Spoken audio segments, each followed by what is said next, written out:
Good afternoon, and thank you very much for joining us today.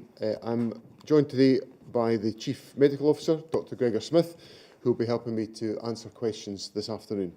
Let me start with the usual update on statistics. The total number of positive cases reported yesterday was 885. That represents 4.4% of the total number of tests and takes the total number of confirmed cases in Scotland to 195,839. It's worth noting that the Office for National Statistics has just published the latest results of the COVID-19 infection survey for Scotland. The survey concludes that the positivity rate in Scotland declined in the week beginning the 6th of February. It estimates that last week, 1 in 180 people in Scotland had COVID. That is the lowest estimated level of infection of any nation of the United Kingdom. It provides a further indication that the lockdown restrictions are having their desired effect, and it underlines why it's so important that we stick with them. Returning to today's figures, 267 of the new cases were in Greater Glasgow and Clyde, 166 in Lanarkshire and 163 in Lothian. The remaining cases were spread across 9 other health board areas. 1,222 people are currently in hospital. That is a decrease of 39 from yesterday. 98 people are in intensive care, which is an increase of 3 from yesterday. And I'm very sorry to report that 31 additional deaths have been registered in the last 24 hours of patients who first tested positive over the previous 28 days. That means that the total number of deaths under this daily measurement is now 6,916. Every single one of those deaths is a tragedy, and I want to send my condolences once again to all of those who have lost a loved one to COVID. I can also provide more details on our vaccination programme. As of 8:30 this morning, the total number of people in Scotland who have received their first dose of the vaccine is 1,386,152. That is an increase of 31,186 since yesterday. We've now offered first doses to all over 70s, all care home residents, all frontline health and care workers, and all people with a serious clinical vulnerability. Take-up rates in all of those categories have been exceptionally high. However, I want to stress that if you're in those categories and have not yet been vaccinated, then you can still get your first dose. 74% of 65 to 69-year-olds have now received a first dose, which means that we continue to be on course to offer a first dose to everyone in that age group by early March.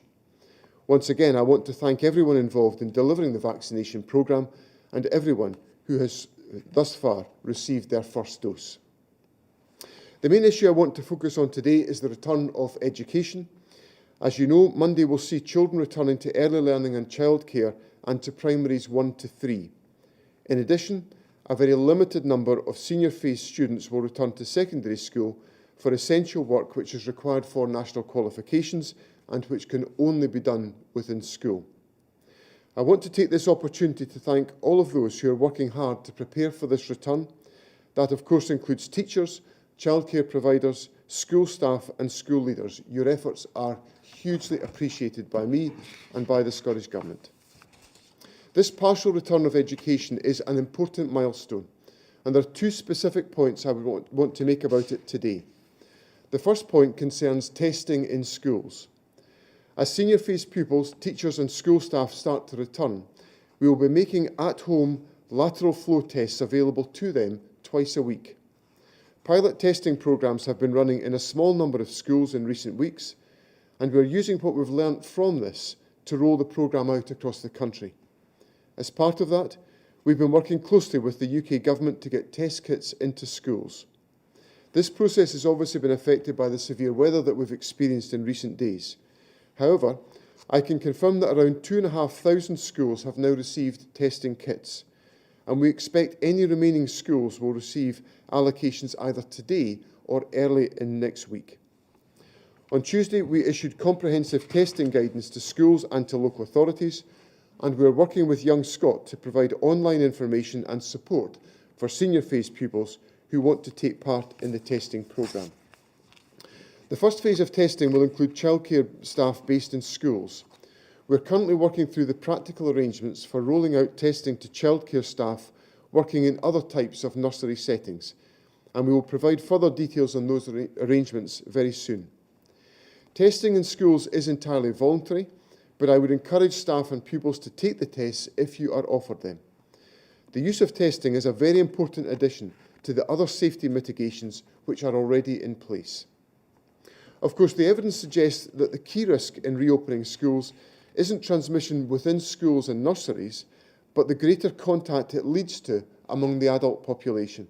That brings me to the second point that I'd like to make this afternoon. Parents and carers also have a really important role to play in making the return of education a success. For example, if you've been working from home up until now, please continue to do so, even if your children are back at school or nursery. Your employer has a legal obligation to support you in doing that. Don't use this return as an opportunity to meet up with other parents or friends. And as a general rule, if you find that you're meeting up with more people than you were before once your children have returned to school, then think about why that is. All of us should be minimising our social contacts right now. In addition, when you're out of the house, at the school gates, for example, please remember to follow the facts advice. For all of us, that advice is perhaps more important now than ever before. We're now dealing with a much more transmissible form of the virus, so we need to respond accordingly by making it even more difficult for the virus to spread. That's why the Scottish Government is launching a new campaign to highlight the importance of the facts advice and all of the other rules and guidelines. It emphasises the need for all of us to stay on our guard, even as our vaccination programme is rolled out. So I want to take this opportunity to quickly run through the 5 golden rules of facts and why they are so important. The first is face coverings. In enclosed spaces, face coverings help to protect you and those around you. And remember, ahead of next week, face coverings should be worn by parents and carers when collecting or dropping off your children from school. Avoid crowded places. COVID thrives in a crowd, so by avoiding these kinds of situations, you minimise the chance of spreading the virus. Clean hands and surfaces. Good hand hygiene and regular cleaning remain really important. If you're leaving the house, take hand sanitizer with you or use it wherever it is provided. 2-metre distancing from members of other households. You should always physically distance from other households. Again, that's maybe especially important to remember as some school children return. For parents and carers, for example, you should remember to physically distance when you're walking to school or nursery and when you're dropping off or collecting your children. And finally, self-isolate and book a test if you have symptoms. That is how we identify cases and stop the spread. If you're identified as a close contact of someone who has COVID, you also need to book a test and to self-isolate for 10 days. By following each of these points, we can help to make this initial return of education a success, and we can help to keep each other safe as the vaccination programme does its work. However, I want to emphasise that the basic rule at the moment remains the same. Right now, all of us should be staying at home. In any level 4 area, that of course includes all of mainland Scotland, you must only leave the house for essential purposes.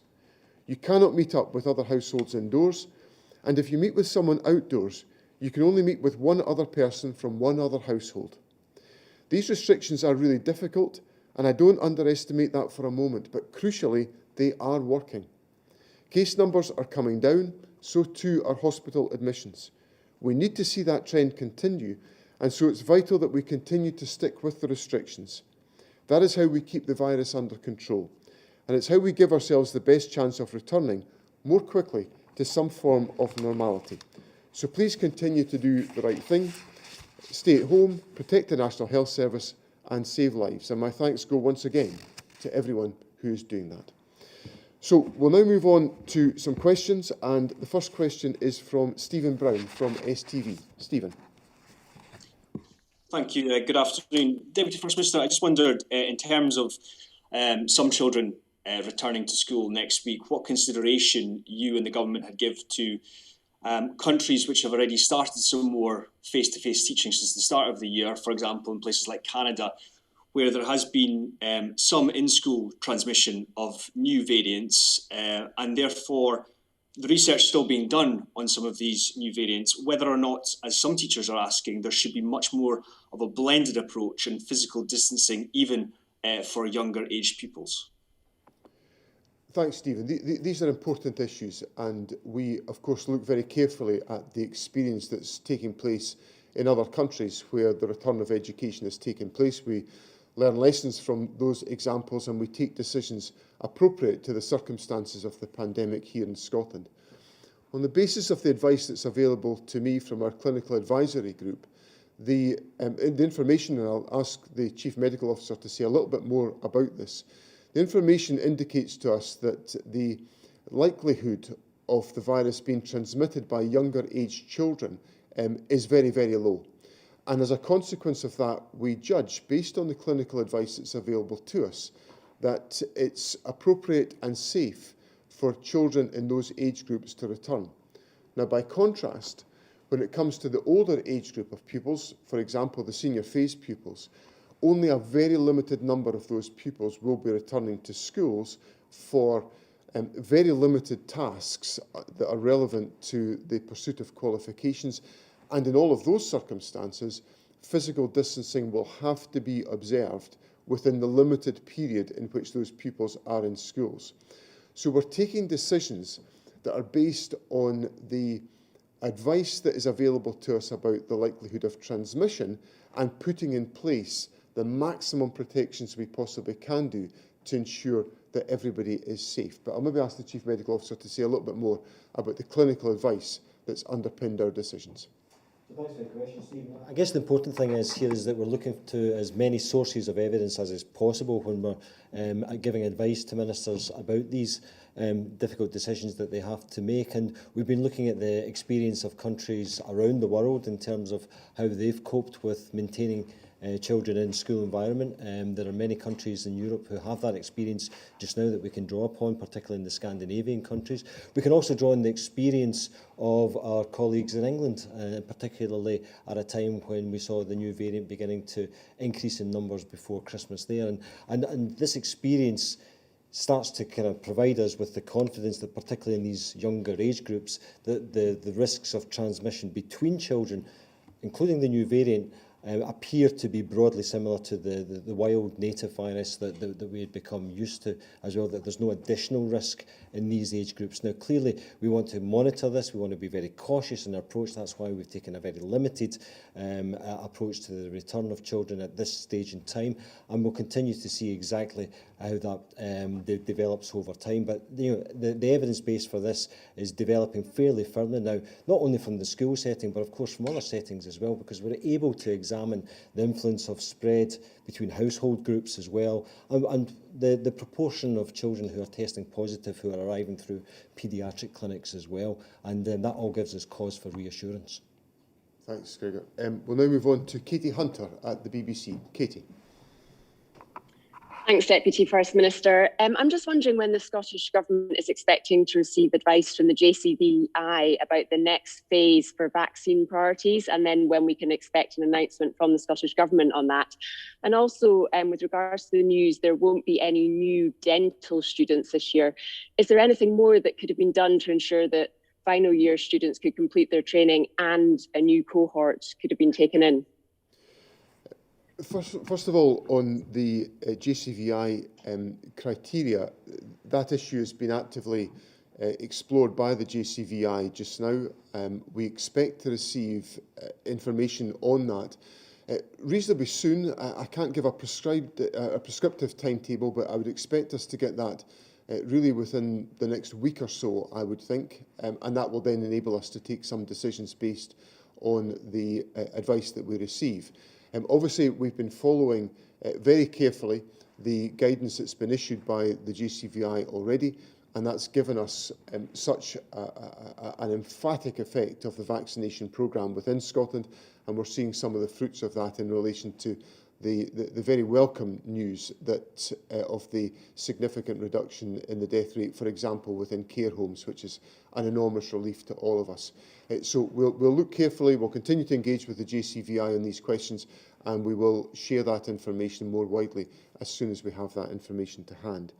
Now, on the dental student situation, obviously we've the particular issue that's affected dental student training has been the restrictions that have had to be in place in relation to dental care in general, which has been about the dangers of aerosol transmission of the virus. And as a consequence of that, final year dental students have not been able to receive all of the practical training and practical opportunities to deploy their skills that is necessary before they can leave dental school and to go into practice. So we've taken the decision, I would describe it as an inevitable and a pragmatic decision that we have to extend their training programme.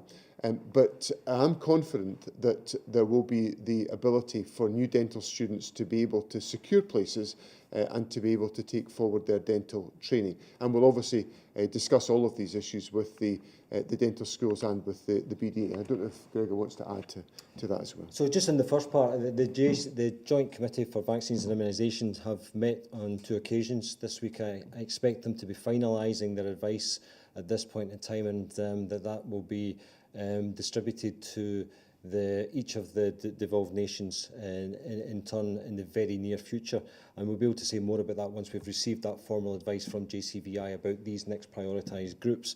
In terms of the dental students just now, I guess dental students are almost unique in terms of some of the practical considerations in their training towards the final stages of their course. And because of their involvement in aerosol generating procedures, there's a higher risk of exposure to the virus as a consequence of those procedures. And so therefore the safe way of dealing with that has been to suspend that part of their training in the meantime. And that's led to the situation that you've described there, but there are plans in place working with each of these dental schools to make sure that we recover that situation as quickly as possible with new intakes of students over coming years. Okay, thanks very much, Gregor. We'll go on to Alan Smith at Bauer.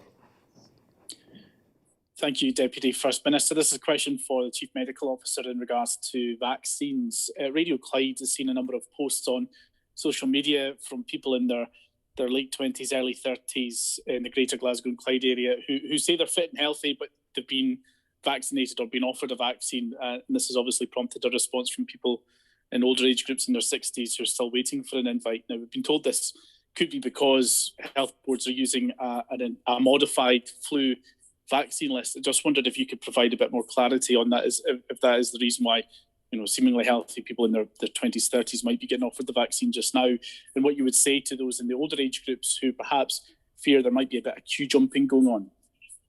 Well, first of all, thanks for pointing this out to me, Alan. It's not a situation that I'm aware of just now, and I would be keen to learn more details from you, from any of these people that have been in contact with you, so that we can explore as to why they may have been sent invitations in that way, because there may be a very obvious reason as to why they've been given those as I say, we just don't fully understand at this point in time. But if you're happy to share those details with my office, then we can look into that a little bit further. Certainly the way that we would want the vaccination programme to run just now is to make sure that we're prioritising the vaccine to those who will benefit most from it. And there's a very clear schedule of prioritisation that the JCVI have given us, provided to us, that allow us to do that.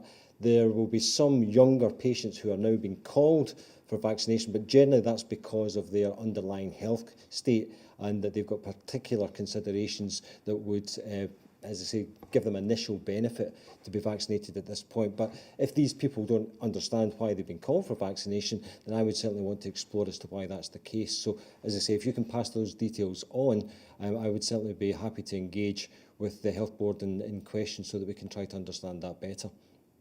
The only other point I would add into that, Alan, is of course that there may also be health and social care workers involved in some of the vaccination programme that has been rolled out into those categories. But as the Chief Medical Officer has said, we obviously would be appreciate understanding more of the detail behind those cases to make sure that the proper approaches are being followed, because as we know, the guidance from the Joint Committee on Vaccination and Immunisation is guidance that we are following in Scotland, and it has clear benefits for the population. Okay, we'll move on to Jamie Saunderson of Kingdom FM. Jamie? Thank you, Deputy First Minister. This is another question for the Chief Medical Officer. Yesterday's data showed a big jump in daily cases in Fife, with 62 recorded. That's more than double the average of the previous 2 weeks. Do you have any knowledge of what might have caused that spike? And also, with daily case numbers in Fife over the last 2 weeks consistently 20s and 30s, should we be concerned that these numbers don't appear to be dropping any further? Jamie, I take interest in the daily numbers as they're presented to us, but I guess I always have I take them with a slight hint of suspicion, because there is variation on a day-to-day basis.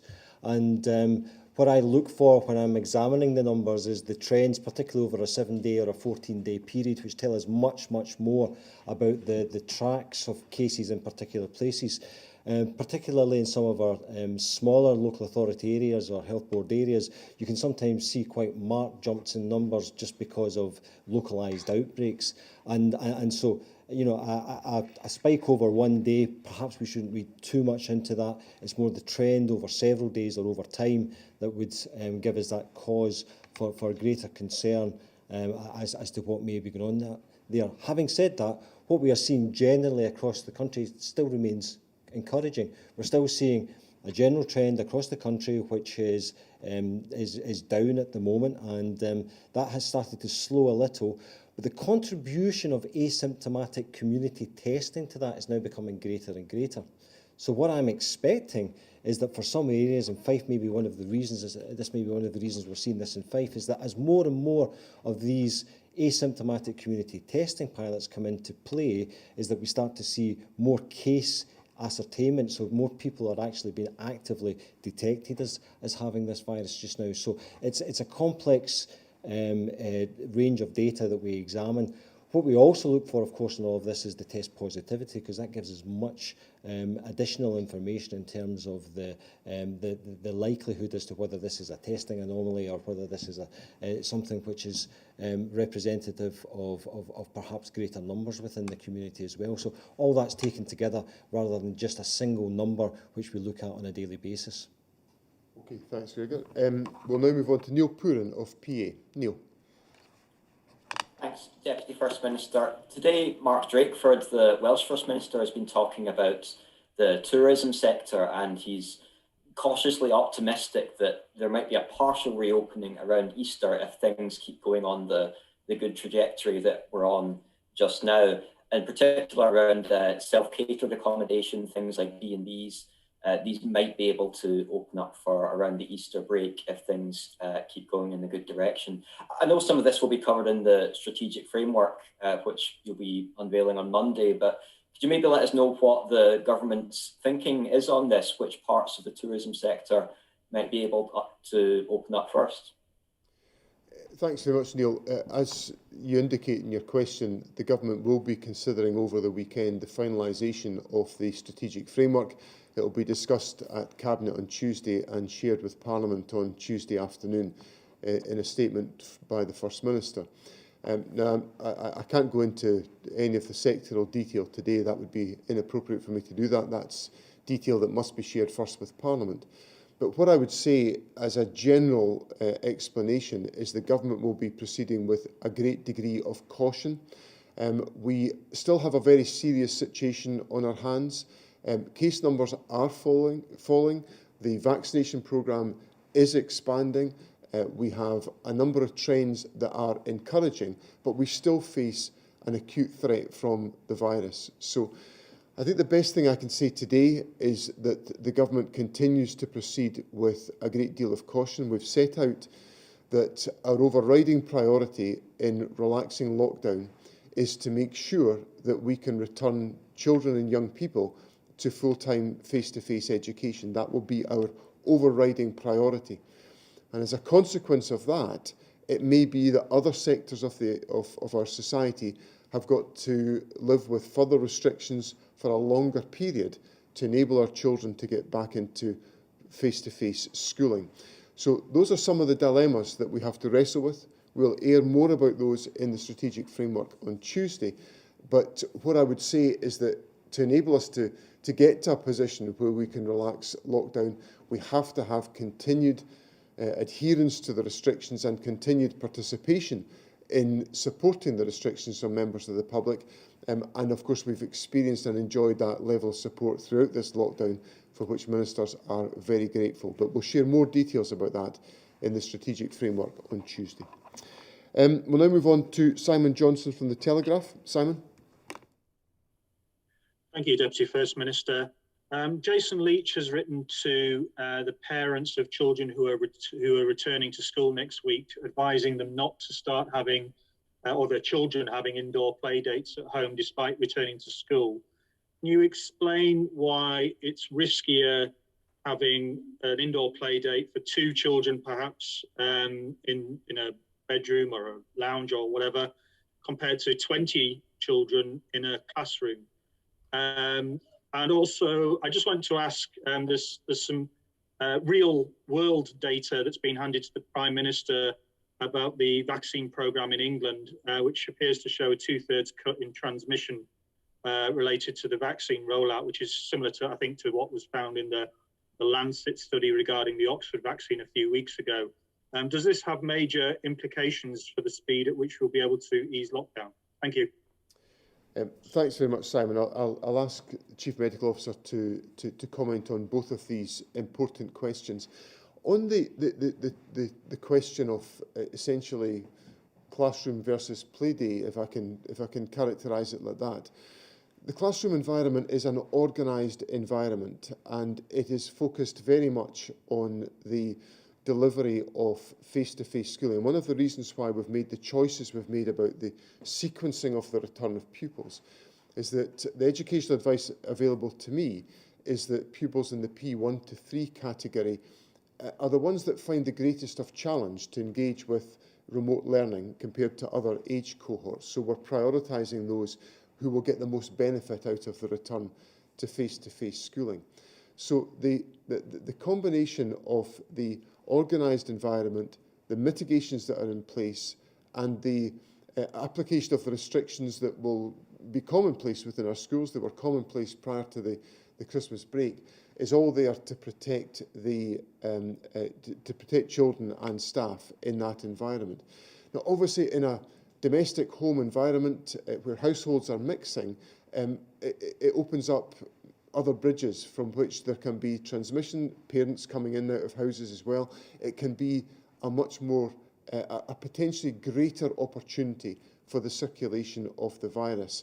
And we're just asking people to be patient with us, to prioritise education, and then if we can do that safely, then we can obviously move on to other levels of social interaction.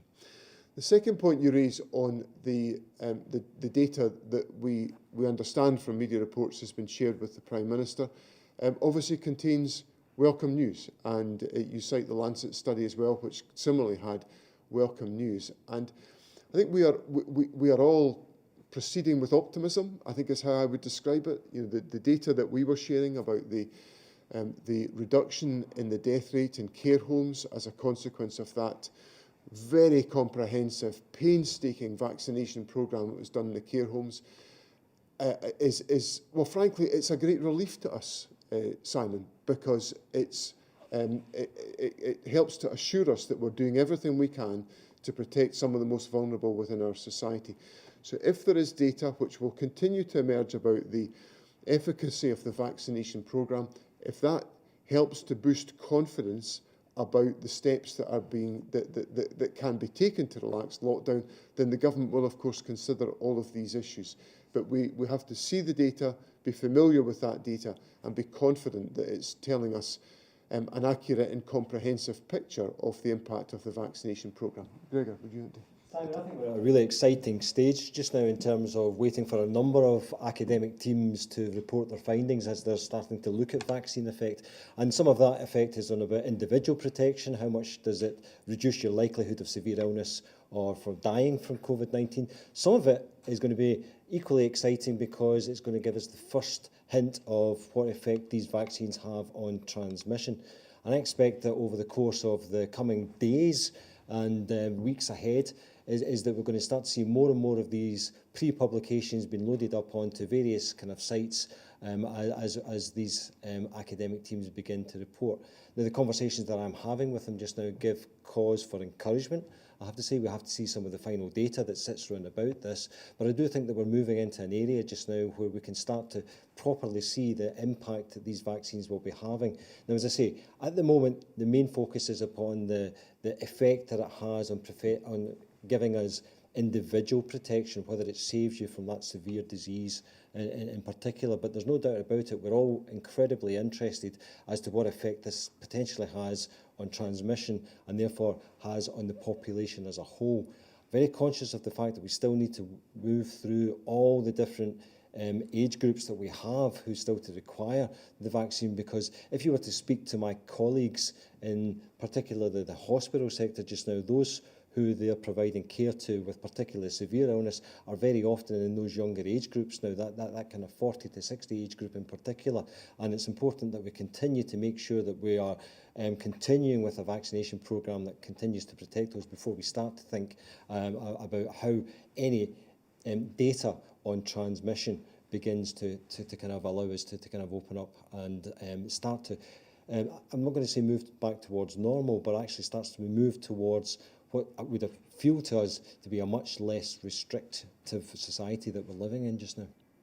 Thanks, Gregor. Can we now move on to Elsa Meishman from the Scotsman? Elsa. Thanks, Deputy First Minister.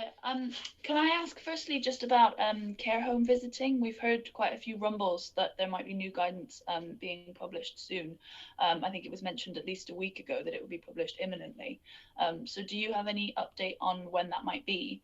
And also whether it would provide for more visiting, more contact than has previously been allowed when restrictions were eased? And secondly, I just wanted to ask about the Western Isles, which was put into level 4 lockdown 3 weeks ago, but cases are still rising. And we saw, I think it was yesterday, that the Lewis outbreak has now got 80 cases linked to it. Is there a concern that the lockdown perhaps isn't working? Okay, thanks, Elsa. Let me go through both of those questions, and again, I'll invite Gregor to add any comments. In relation to care home visiting guidance, we want to make progress on this particular issue.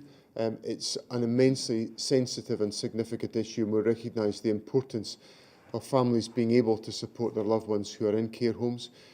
We're working to publish guidance as soon as we possibly can do. I can't give you a definitive timescale for it yet, but there are a lot of complex issues that we need to put in place to make sure that a safe regime can be put into place to enable this visiting to happen.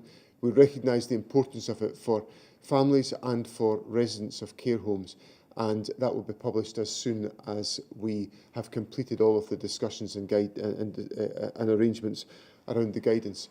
On the Western Isles, obviously we had to take some pretty significant action in relation to the Western Isles because of the spread of the virus, first of all in the Barra and Battersea outbreak, and then in relation to Lewis, putting the whole of the Western Isles into level 4. The level 4 restrictions are still required because of the conditions that prevail there. We'll obviously be looking at all of these questions in relation to the ongoing assessment of the strategic framework. But I think what we've seen from the rest of the country is that the level 4 restrictions are having a general effect in reducing the prevalence of the virus.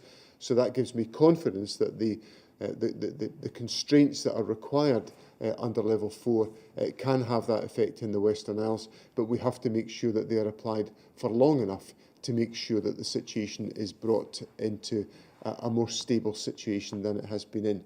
But we will continue to apply those restrictions for as long as is necessary. Also, the National IMT continued to meet on at least 2 occasions a week just now as we consider all the data from around Scotland, including the Western Isles. And we keep a very close eye on the developing situation across all these areas, looking for any signs in the data that would cause us any kind of immediate concern at all. At this moment in time, we don't have that immediate concern about what is going on in the Western Isles, but I agree with the Deputy First Minister that there's certainly evidence that we need to continue with those current restrictions for the time being there to make sure that we're suppressing the risk of spread there as much as is possible. I think that there is evidence that the outbreaks that you're speaking about certainly haven't grown to the extent that we were concerned about as a result of those restrictions being in place. But as I say, we need to continue to monitor those and see through right to as far as possible to bring those cases so that we're not seeing any new cases beginning to kind of emerge from that. I guess we always need to remember the life cycle of this virus, and the infections that we sometimes see today were seeded, a week to 10 days ago up to, and that sometimes as they become evident, it takes a little while for those to kind of progress through different types of illness as well. So a lot of the data that we see is, if you like, what we call lag data from several days ago. That's why there's a need just to keep on top of it. Okay, thanks, Gregor. We'll now move to Michael Blackley from the Mail. Michael. Hello, good afternoon. Just to return to the issue of the JCVI priority list, it is understood that the JCVI is likely to recommend that the next priority group progresses with age, so it would be the 40 to 49 age group. Jason Leach had said yesterday that his advice will be to follow whatever their advice is. So are you committed to following whatever the JCVI recommends, or do you have any political priorities for particular groups? And also in terms of the vaccine numbers, I think last week the average daily rate was up at around 50,000 a day. There's now fewer than 2 million priority people in the priority groups to be vaccinated. Should people be hopeful at that sort of pace you could complete the priority groups by early April rather than early May? Thank you. Thanks, Michael. A couple of very important topics there. On the Joint Committee on Vaccination and Immunisation guidance, we haven't received their guidance. I've obviously seen some media comments that have circulated around the priority that is attached to age, which you've correctly referenced. And of course, age is the predominant decision, the deciding factor that the JCVI has used in the Phase 1 rollout, prioritising older age groups and those with vulnerability. So we'll wait till we see the outcome of the JCVI analysis and guidance. When it comes to taking forward that guidance, there's a slightly different position in Scotland to the rest of the United Kingdom. In England and Wales, there is a statutory obligation on the government to follow what the JCVI puts forward. In Scotland, we do not carry that statutory obligation, but we have, in all circumstances, for I think the last 30 years, followed the guidance that has been given to us by the JCVI on a variety of vaccination and immunisation issues. So the Cabinet will obviously consider those questions and take into account the clinical advice that we receive on all of these questions when it comes to hand. But I reiterate the fact that we haven't yet had that advice from the Joint Committee on Vaccination and Immunisation. On your point on the vaccination programme, obviously we are seeing this week a lower level of vaccination. We're going through about 30,000 doses on a daily basis, but of course the previous week we were dealing with in excess of 60,000 on a daily basis. Now, I think it's the reason why we're delivering a lower number of vaccines this week is simply because of vaccine supply, and because we have to begin to have the supplies available to administer the second dose of the vaccine to those who have already been vaccinated. So the key issue in answering your question, or the key point, really relates to vaccine supply. We've demonstrated that we can deliver a comprehensive vaccination programme on a daily basis in Scotland. There were some days last week where we were vaccinating more than 1% of the entire population of the country in one day. So we can administer a big programme. The key question is, do we have enough vaccine supply to enable us to do that? Now, the manufacturers are working very hard to get that supply to us. As soon as we get the supply, we will administer the supply.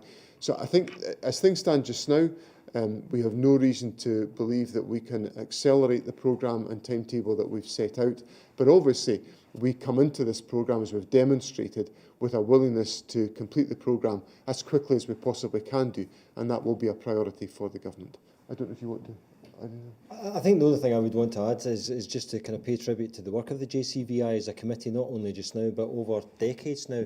They've provided us with advice on our immunisation programmes and how we structure those to best effect for our population. And yet again, they've been working incredibly hard, looking at the data, looking at all the risk that lies round about this. The construct of this group is a mixture of people who are expert in epidemiology and have a clinical background in virology, but also is full of modelers and statisticians as well. And they use that combined advice to provide us with what the best assessment is as to how we deploy these very valuable vaccines to the best effect to try and protect as many people as possible. I expect, as I say, that their advice will come in the very near future in relation to how we should progress the next phase of this vaccination programme for COVID-19. And I think it would do them a disservice to speculate as to how they might frame that advice until we hear directly from them. Thanks, Gregor. Could I now go to Christine Lavelle from The Sun? Christine. Thank you. Readers have been telling us, excuse me, sorry, children are getting unhealthy and disengaged because of a lack of exercise. Can you clarify for parents and indeed councils and sport groups what sports are actually allowed for children right now? Because people are saying that local authorities and sports groups are claiming they can't allow activities even though they're within the current government rules. How much of a priority is getting children and indeed adults back to sports when you start easing restrictions? And just on a separate topic, in January, you said the Scottish Government was actively considering the mandatory use of medical grade face masks in shops and other public places, as has been implemented in other countries like Germany. I wondered if there was any update on this. Is it still under consideration? Are you likely to announce any sort of decision on that? Thanks, Christine, and I'll invite Gregor to say some comments in addition to what I say about medical grade face masks. On the issue of sports, sports and exercise, obviously it is possible for children to be engaged in exercise within the confines of their family and carer networks that they're involved in, and we would encourage that, because I think the concern that your readers are recounting, Christine, is an important concern. We spend a lot of our time and a lot of our energy, and our schools are very active in this, and there are countless sporting organisations in the country normally involved in making sure that our young people, our children, young people are as active as they possibly can be. So there is the possibility within the rules for that level of activity to be undertaken. Obviously, there are constraints on organised exercise because of the need to minimise social interaction out with the household context. And that will be an issue that the government considers as part of the strategic framework. But certainly please take from my comments that the government attaches the greatest of importance to making sure that children and young people are as active as they possibly can be within the confines of the restrictions that we are currently experiencing. On the issue of medical grade face masks, we have looked at this issue and we've taken clinical advice, and that clinical advice has indicated to us that there's no strong justification for us to make any further steps in relation to the use of medical grade face coverings. The clinicians have assessed the difference between the nature of face coverings and the context within which they would be worn. to come to the conclusion that there is not the justification to move in that direction, and that's advice and information that the government would intend to follow. But Gregor may want to say a bit more about that. So in relation to the medical grade face coverings, after the decision by some regions of countries in Europe to implement these in public places, the ECDC, European Centre for Disease Control, examined and did what's called a rapid risk assessment around about that, and examined the evidence as to whether wearing these masks in this way would confer an additional benefit. Their assessment in the paper that they produced from that was that at this moment in time there wasn't insufficient evidence to support that use in that way. I think it's really important when we're dealing with a virus like this, which is changing, where its behaviours change as new variants emerge, that we continue to keep all of these aspects under review. But at this point in time, there is certainly no overwhelming evidence at all that would support the use of this type of medical grade face mask in a public setting in this way. And as I say, we'll continue to engage with some of these international communities to make sure that we stay on top of all the latest evidence. Thanks. We'll move on to Mark McLaughlin from the Times. Mark. Good afternoon. Maybe one for the Chief Medical Officer. East Ayrshire seems to have one of the highest rates of transmission in the whole of the UK. Can you explain why that is? I mean, I know, for example, Fastlane a couple of weeks ago ended up boosting Argyll and Bute, making it look like a huge hotspot when it was just a very small localised outbreak. Is that what's going on here? And also, I want to ask about the forecasts for the Easter holidays. The First Minister said it was highly unlikely we would have hotels and things open by Easter. Was that highly unlikely based on what we know about the vaccine, the very limited knowledge we have about the vaccine and transmission just now? Or is that highly unlikely, baking in the fact that, you reckon that the vaccine probably does reduce transmission, but you just can't be sure about it yet? Let me address a couple of these points first before I bring in the Chief Medical Officer, Mark. On your second point in relation to the Easter holidays, I wouldn't separate the Easter holidays from all of the other judgments that the government is making. In one of my earlier answers, I think to Neil Pooran of PA, I said that in our approach to the strategic framework, the government was going to exercise a great deal of caution. And we have to do that because we must be certain that we are successfully suppressing the virus to the greatest extent possible. And as the first part of your question indicates, there are still parts of the country which have comparatively higher prevalence levels, and there are reasons and explanations for that. And there's substantial progress being made in other parts of the country, but we need to maintain that sustained, relentless pressure to reduce the prevalence of the virus. Obviously, the vaccination programme helps in that respect, but fundamentally, adherence to the rules, the following of the restrictions, the observing of the stay-at-home regulations are all absolutely vital to reducing the prevalence of the virus.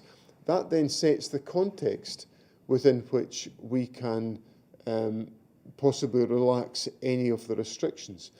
And I think what is pretty obvious, looking at the experience of a number of countries, is that we've got to relax those restrictions very, very gently. And the steps that we're taking on Monday, for example, about the opening up of a limited part of early learning and childcare and primary and secondary education, reflects our highest priority of restoring young people to school-based education, but it also represents that we're treading very, very tentatively as we take those steps, and we will have to monitor the effect of all of those steps. So any discussion about the Easter holidays has to be undertaken within the context of those significant constraints and restrictions within which we've got to operate. Gregor. I think that context is really important, Mark, and although we continually, and I feel genuinely able to say there's lots of positive signs of encouragement in terms of the way that our figures are tracking just now. If I look at today's positivity figures, 4.4%, we've still got 885 new cases today, and we've still got 527 people who are admitted to hospital in the 7 days to the 15th of February. So this virus hasn't gone away, and we need to tread very carefully with these next steps, because we still have a high disease prevalence across the country just now. And although R has most likely come under 1 now, which would suggest that we're going to continue to see a decline in those numbers, it wouldn't take much for it to start to rise again. And if it starts to rise again with such a high disease prevalence, then it wouldn't take long for that exponential growth really to start to create real problems. So caution is really, really important in all of this. In relation to certain areas of the country, you mentioned East Ayrshire, there are other areas that we're keeping a very close eye on as well. There are certainly discrete outbreaks in those areas which are sometimes contributing to what would appear to be increased case numbers at some points in time. And it's not just the case numbers that arise from those outbreaks, but also the aggressive case finding that goes on to try to manage those outbreaks as well, so that there's a much greater targeted asymptomatic testing that sometimes finds additional cases as well. And that's why you sometimes see these anomalies appearing across the country, where some local authority regions for a short space in time look as though they're having a little bit of a spike as those outbreaks come under control, and then return to that kind of general but slow reduction that we're seeing across the rest of the country as well. And I expect that over the coming days ahead is that what we will begin to see as in East Ayrshire, that outbreak in particular comes under control, is that we begin to see those figures return to a track. Okay. The question was, are you baking in the hopeful effects of the vaccine on this transmission? As hopeful becomes likely, as we're seeing in all this data, are you baking that in when you say, unlikely to have an Easter holiday? Are you baking all that into your forecasts? Yeah. Just for absolute clarity, Mark, all of the factors are borne in mind in the assessment that will underpin the strategic framework. So we'll be looking at, I think you're familiar with the basis on which we construct the strategic framework. We'll be looking at the state of the epidemic, that the Cabinet is regularly briefed on the state of the epidemic by the Chief Medical Officer and by others. That includes all of the detailed information about virus prevalence, about vaccination rollout, about the levels of transmissibility in different population groups. We then also look at the 4 harms analysis, which looks at the direct COVID health-related harm, the non-COVID health-related harm, the social and the economic harm, and obviously some of the judgments that we are making about education, for example, are a product of assessing those different harms. So please take the assurance from what I'm saying today that all of those factors are taken into account. But fundamentally, the state of the pandemic is what determines the degree to which the government can exercise any degree of measures to relax the restrictions. And that's what drives our thinking, and which would still have ministers concluding that we have to proceed on a very cautious basis. Can I move now to Tom Gordon from the Herald? Tom.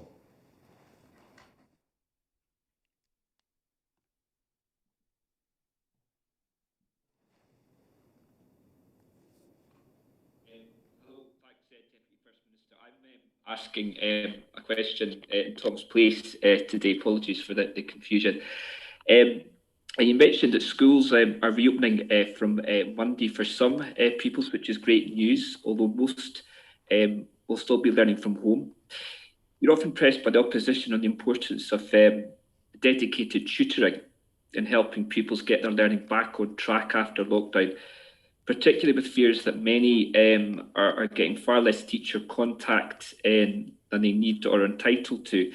I believe there are plans to set up one-to-one and group tutoring sessions through the eSchoil programme. Can I ask what the target figure is for these sessions or partnerships? Is the timescale for hitting it, and how many have been set up to date? Okay, Sorry about the confusion about, I've got Tom Gordon's name down here, so my apologies for that. In relation to the extent of education being undertaken, I think the first thing to say is that I think it's pretty clear now that remote learning has delivered very substantial educational engagement for children and young people around Scotland in the period since January.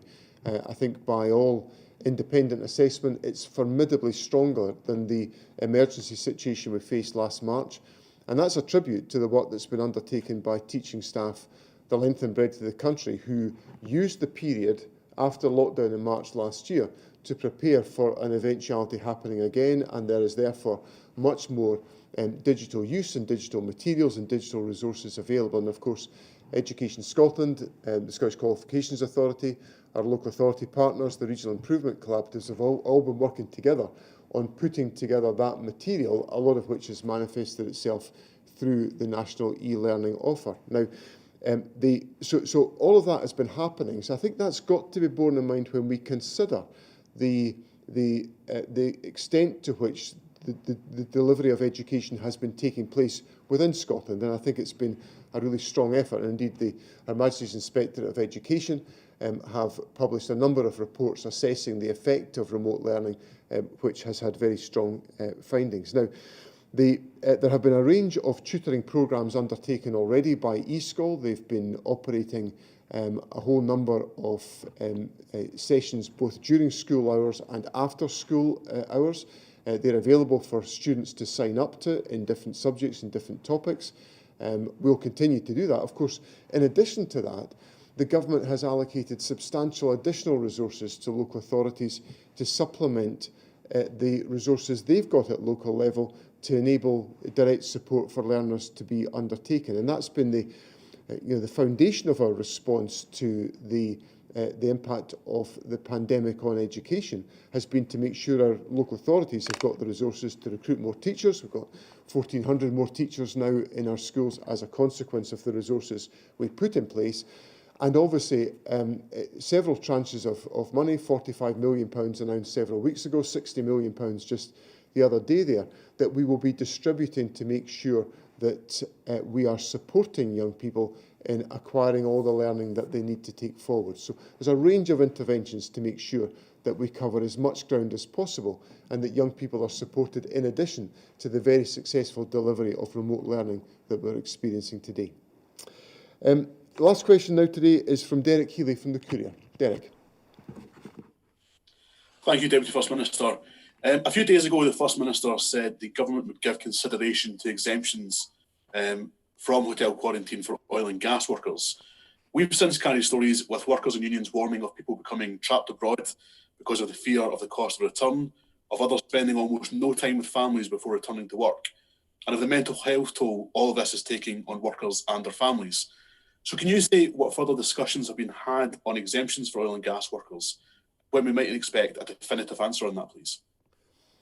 I can't give you a definitive timescale, Derek, on that. We're obviously conducting those discussions within government and talking to the relevant stakeholders about these points. It's important that we, I utterly acknowledge the issues that you raise, the difficulty for oil and gas workers that are working abroad, the disruption to family life and the strain that individuals are suffering. I don't dispute that for a moment, because these are tough days for everybody and they'll affect people in very different ways. And certainly for those involved in activity outside of the country, it is a difficult time. So we'll get to conclusions as quickly as we possibly can do, Derek, but what we have to be able to be assured about is that we're taking every possible step we can to avoid the re-importation of the virus back into the country. The country's putting a huge effort into suppressing the virus, to making sure we get it down to the lowest possible level within our society. And the last thing we want to do is to re-import the virus because of international connectivity. So whilst I understand the difficulty and the anxiety that's caused for oil and gas workers and their families, I also would make it clear that we've got to take very cautious steps to make sure the measures that we have in place to avoid importation are as effective as we can be, and we'll set out as quickly as we can any exemptions that can be put in place to address this particular issue. Okay, so just back in there very quickly. I mean, obviously the Cabinet are having discussions this weekend. There's a meeting on Tuesday. Is another case actually a decision could be made on this early next week, or is there a specific piece of data that you're waiting to emerge on this? Well, there's obviously work on a number of topics that were taken forward. Some issues come to a conclusion earlier than others. As soon as we've got reached that conclusion, Derek, we'll share that more widely and make clear what we're able to do in addressing the legitimate concerns that have been raised with us. So, thanks very much to journalists for their questions today. Thank you to the Chief Medical Officer for his assistance in responding to questions.